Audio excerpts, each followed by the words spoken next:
Baba ni xikwembu xa mina lexi nga henhla ekaya tiveni. Hosi yanga eka siku ra namuntlha hi kona kwala ndyangwini ekaya. Tilo ra ku saseka wena a wu swi tiva loko misava yi nga si tumbuluka leswaku hi lembe leri n'hweti ya ku gcina eka 2018 hi ta va hi ri kona la kaya. Swi nga va swi hlamarisa hina tanihi vanhu va nyama ni ngati kambe wena a wu hlamarisi nchumu. Tilo ra ku saseka nandzu wa wena lowu u yimile mahlweni ka hina. U hlaye rito ra wena mulondolozi. A khongela papa leswaku moya lowu kwetsima wu n'wi pfuna ku ri hlavutela ri ta pfuna hina lava hi nga ta haleni ku ta chavelela hi tlhela nakambe ri pfuna na va ndyangu Xikwembu. Hi tona tindhawu leti hosi yi faneleke ku fambafambela eka tona hikuva papa ha tona tindhawu leti ha dyondza. Mukatekisi n'winyi wa mina hi vito ra matimba ra Yesu Kreste, amen. Haleluya. Amen. Lava ku dyondzisa ehansi ka nhlokomhaka leyi nge Nkosi wa riliwa, Nkosi wa hela. Amen. Amen. Amen. Ra Xikwembu a ri ali ku herila mara Nkosi wa hela. Nkosi wa riliwa, Nkosi wa hela. Ku va nga tleli lava mi nge le kusuhi na vona mo va khwenuta mi ku Nkosi wa riliwa, Nkosi wa hela. Nkosi wa riliwa, Nkosi wa hela. Va endleleni fevha yeleyo. Nkosi wa riliwa, Nkosi wa hela. Haleluya. Amen. Hlengeletano ya hosi. Nkosi wa riliwa, Nkosi wa hela.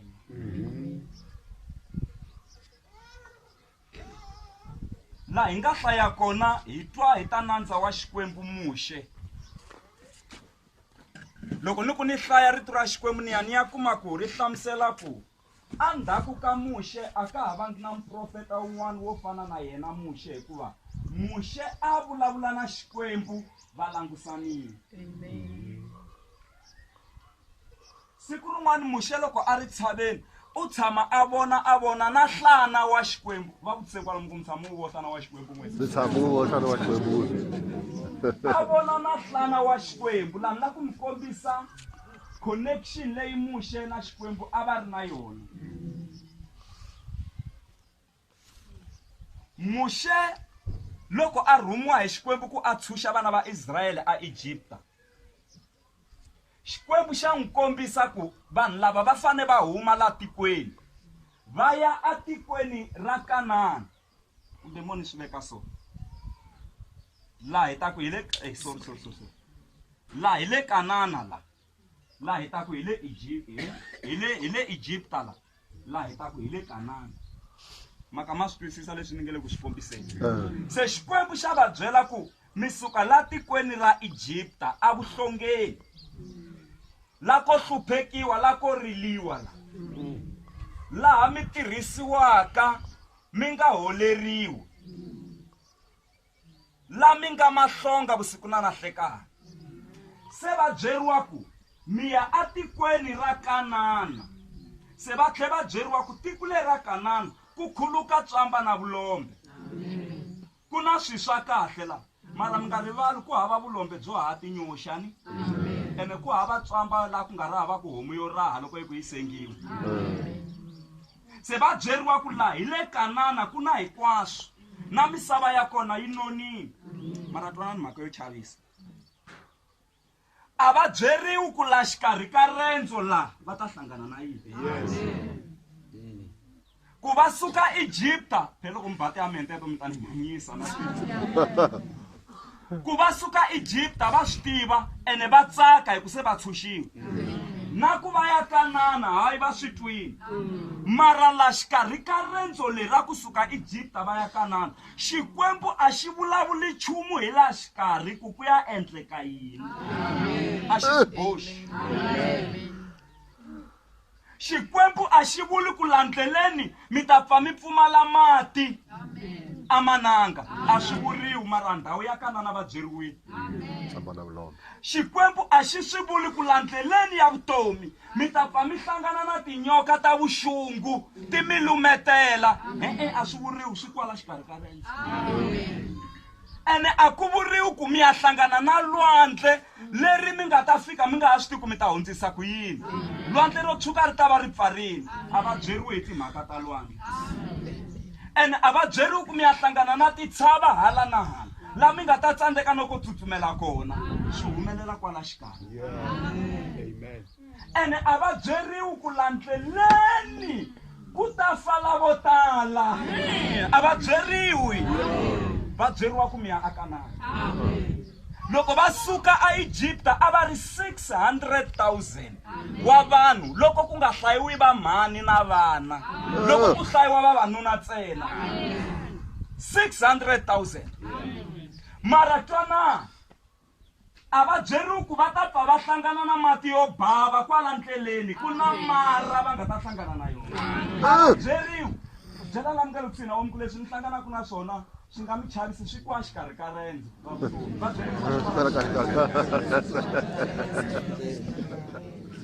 ku na swi swin'wana he va ka hina vo tala n'wina mi nge le vukatini loko a mi yo byeriwa ku mi ta hlangana na leswi mi nga le ku hlanganeni na swona a mi to va mi nga zangi mi tiyisa na le ka muti luwani mara swi kwala xikarhi ka rendzo loko a byi voteriwa vukati a ni tshembi ku a mi ta byi votela this day a mi ta kwala a na ha voteli ku ni ku ya kona hi mhaka ya ku hi kwala xikarhi ka rendzo se a va byeriwe he va ka la xikarhi ku na swo tala swi endlekaka vaisrayele a va nga swi tivi ku la xikarhi ka rendzo va ta fika va rila va rilela marhakarhaka mavongo vanhu vakulukumba va ka va rilela marhakarhaka ku hi siyi marhakarhaka hi rile na tihlampfi nyama mayana va dya nyama vanhu vakulukumba va ka va rile nyama na marhakarhaka swi humelela kwihi a ni nga eti ngopfu kwalani mo ni hundza xikhongelo xi ta huma vanhu phela loko u lehisa ngo va borheka vanhu se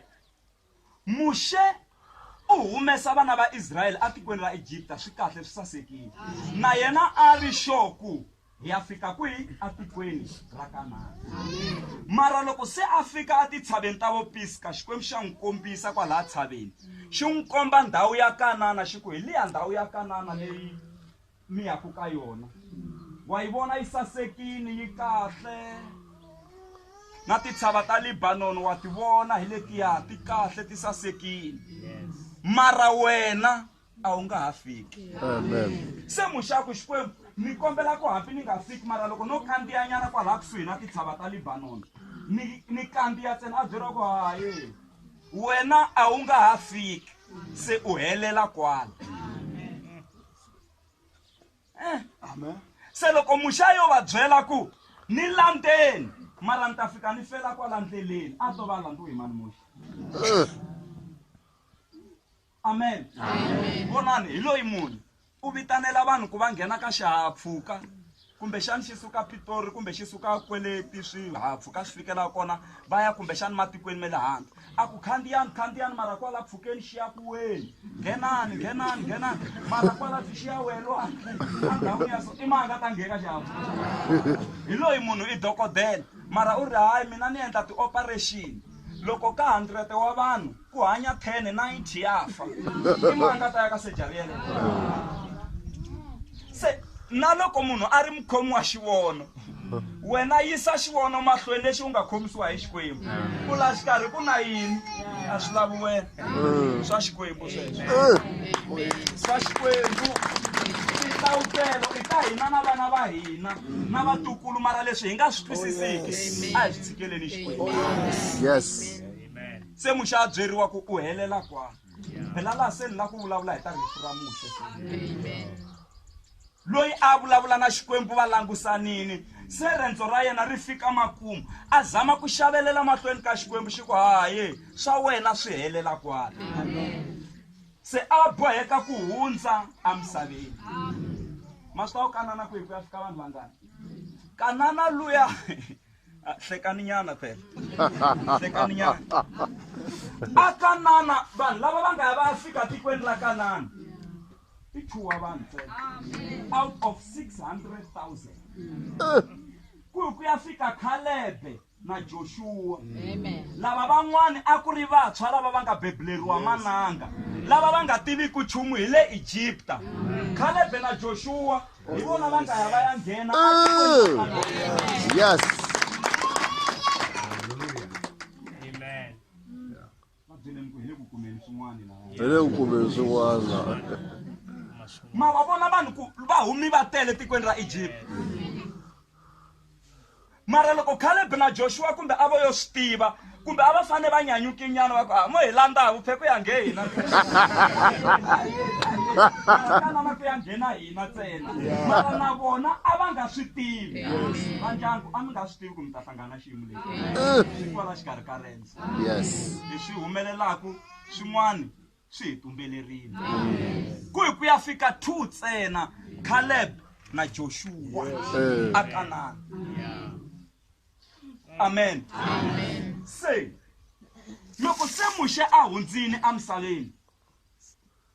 Xikwembu xi khoma kosi xi ri xoxe mi ma havilela yo hi ku haha na vatangi mani wele ku hangata nkosini wa mani Muxe u lahliwe hi Xikwembu xi ri xoxe. Amen. Wa Yesu masita kwa u khomiwe hi vanhu vangani kosi 2 Joseph wa Arimathea na Nicodemus lowu n'wa nyikela na sirha va ri 2 va khoma kosi va ri 2.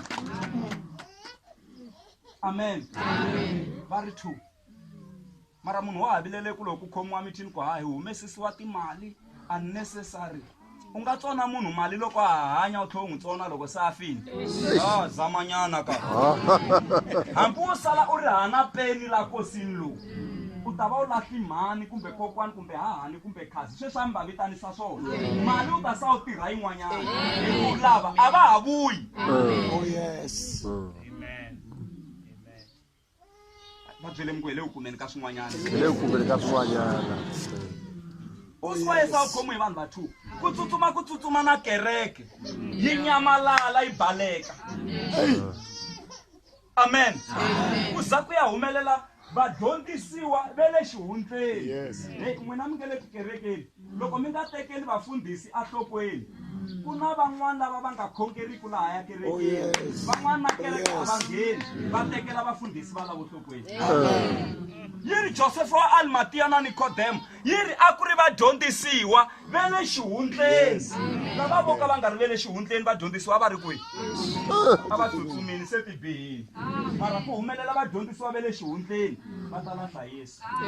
Hey. Oh, great. Amen. Se loko Muxe a hundzini Xikwembu xi lahla hi xoxe loko xi lahla hi xoxe a swi heleli kona Sathana na yena a langutisini se na yena tsumi se ya lowo biha se ya humelela seni yi la ku vutla na tsumbu wa Muxe. Amen. Mara a byeriwa ku Xikwembu a xi ku tshini a nga wu vutlanga a nga wu kumanga Xikwembu xi tirha hi xoxe. Se loko se kosi wu ri kona Xikwembu xi endla ku na vaIsrayele va swi tiva ku hayi Muxe la a nga ha ri kona. Amen. Muxe a nga ha ri kona se yiri va hlengeletana hinkwavo ku ta rila kosi wa Muxe. Kosi wa riliwa kosi wu endla yini wa namuntlha ha ri hava vanhu vo rila kosi namuntlha hayi a ku hava vanhu vo rila kosi namuntlha mi vona hi mudlivela loko ku heta ku lahliwa loko ku ya ba 12 ku ta va ku seva ndyangu ntsena na va lava nga maxaka me le kusuhani mara se ku ta va ku hangalakiwini van'wani namuntlha hi ku busy ngopfu va lahla timovha ti ri ku dumeni va ya lomu ku va yaku kona vanhu va twa u va hlwelisa hi ku ka ha ri hava vanhu vo rila kosi namuntlha va kala. Why ni vula leswi yini vaIsrayele va hlengeletana erivaleni ra Moab ku ya rila kosi wa Muxe va rili kosi wa Muxe masiku ya ku ringana 30 masiku ya ku ringana 30 i n'hweti hinkwayo kahle sweswi ku nga na kosi a hi fane hi kombela ne le mitirhweni hi vuya hi ta hi kombela na tilifi hi vuya ku rileni ka kosi wa kokwani kosi wa mhani yi ri va rili kosi n'hweti hinkwayo va ka va rila kosi na ku tshemba na ku pfumela ku se a va longi na timpita ta vona tipani ta vona va ta sweka a ndhawu yin'we va dya ndhawu yin'we va ka va rila kosi wa Muxe. Twanani kosi lowu va wu rilaka vanhu lava va rila kosi lowu na sirha ra kona a va ri tivi ku rile tlhelo rihi va byele miko swa n'wi swa tswa mi rila miko mi tiva ku sirha ri le tlhelo rihi hi munhu yini na namuntlha a ku na loyi a tivaka sirha ra muxe mara va swi twisisa ku muxe a nga ha ri kona va boheka ku ya hlengeletana va rila kosi wa muxe 30 days hinkwayo va rila va swi twa ku hayi se hi rilile halleluya ku na lava nga hi pfula Deuteronomy ku na lava ni la ku yingeta futhi se ni kota ku songasonga xikwembu xi na xi katekisa amen va byele kwalamu ku kosi wa riliwa kosi wa riliwa kosi wa hela va byele kosi wa riliwa kosi wa hela amen twanani eka buku leyi ya Deuteronomy 34 verse number 8 yiri va Israyele va rila kosi wa muxe masiku ya 30 erivaleni ra Mowabu kutani kosi wa kona wu hela va byele kwalamu ku rilani mara a wu hela kosi wa riliwa kosi wa hela vanhu lava rilaka kosi mara wu nga ri heli i vanhu lava loko se kosi wu hundzini va sala se va ri na mavabyi lawa a va nga ri na wona van'wani va sungula ku va na vuvabyi bya mbilu van'wanyana ku tlela a va tleli hi ku va rila va nga heti munhu luya a nga va sukela murhandziwa wa vona u vuya ne le vurhongweni lembe hinkwaro u tshamaka a vo mufi yena hi mhaka ya ku a nga lavi ku kosi wu hela se vanhu lava nga lavi ku kosi wu hela van'wani hi lava mi va vona ku va famba va kha va vulavula va ri voxe va hlayela na titiwa u le ku rileni ka kosi lowu se u nga na 10 years back u rila kosi lowu se u nga na 15 years back se ni tela ku tsundzuxa vanhu ku kosi mhani wa mino wa riliwa kosi wa hela halleluya van'wani laha mi loveriwe hi vakhalabya va n'wina van'wani mi loveriwe hi vana va n'wina van'wani mi loveriwe hi lava a va ri kusuhi na n'wina mara mi rili kosi mara kosi wa kona wu herini namuntlha a mi vhe mi ti tshika mi ti cukumeta kosi wa riliwa kosi wa hela va nga mi hleka namuntlha va ku mi hlangani na xiyimo mara tivani mhaka leyi ku kosi wa riliwa kosi wa hela hi nge tshami hi ri kosini na vana va mina hi nge tshami hi ri kosini minkarhi hinkwayo kosi wa hela yi ri va rila kosi wa kona kutani kosi wu hela va hangalaka va tlhelela emakaya ya vona se va ri kahle etimbilwini ta vona kosi wa riliwa kosi wa hela halleluya mi nga chumayela xikarhi ka hina na yes kosi wa hela siku mi nga heleriwa hi ntirho mi vuyi mi rila mi ti pfalela ne le ndlwini mara namuntlha a swi helangi kosi wa riliwa kosi wa hela halleluya van'wani siku u nga hlongoliwa vukatini u twa nge misava ya hela so u rili kosi wa kona mara xikwembu xi endla ndlela u tlhela u kuma vukati byin'wanyana u hlayiseka ku tlula ne le ku sunguleni leyi i sayini ya ku komba ku kosi wa riliwa ande wa hela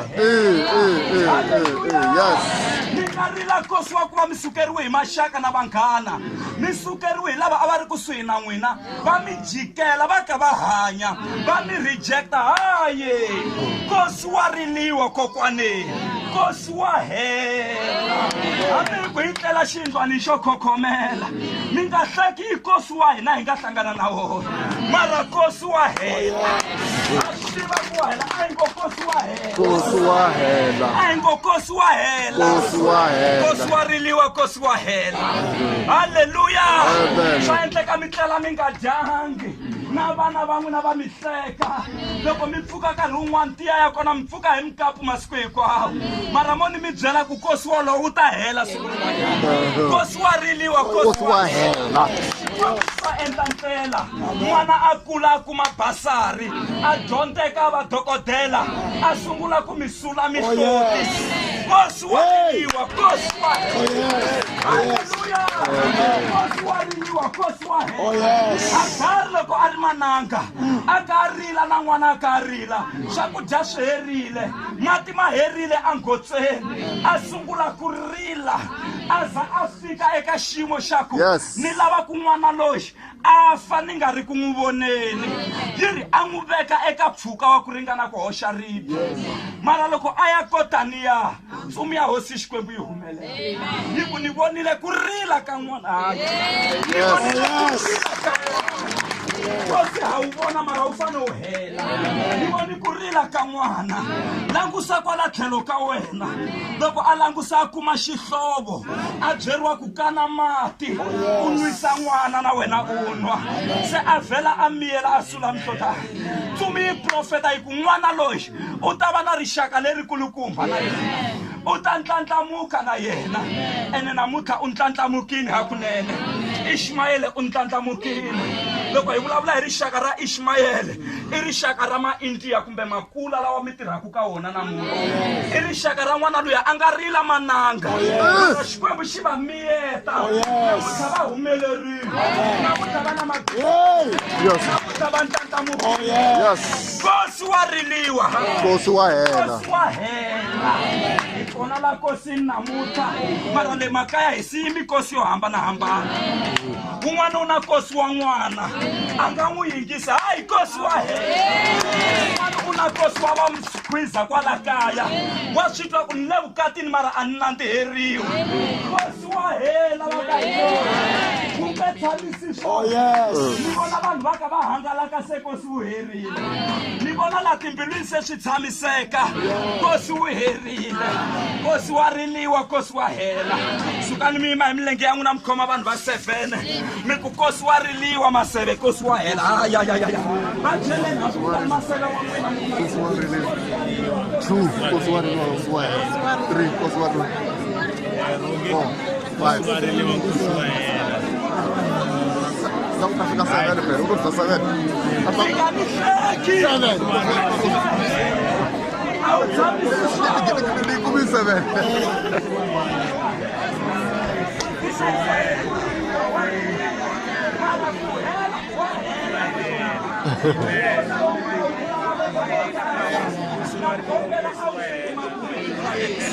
ni ri kosi lowu mi nga wu rila malembe mo tala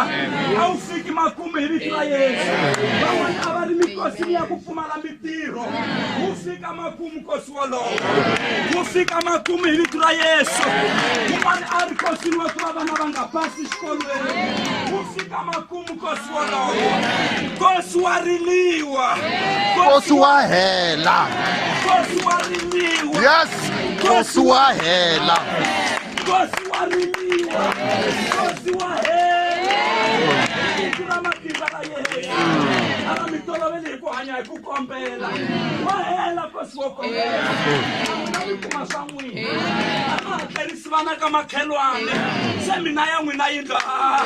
tin'wana tihomu ti va ti ri hava vanhu hi loko se kosi wu herile na mi vona mi chaveleleka na mi vona mi tsaka nakambe na mi vona mi kuma matimba lamantshwa loko se mi saseka va byeleni ku kosi wu herile Kosi herile. Oh, yes. Oh, yes. va byeleni ku kosi wu herile Kosi herile. Oh, la ku yes. ya khongela va ndyangu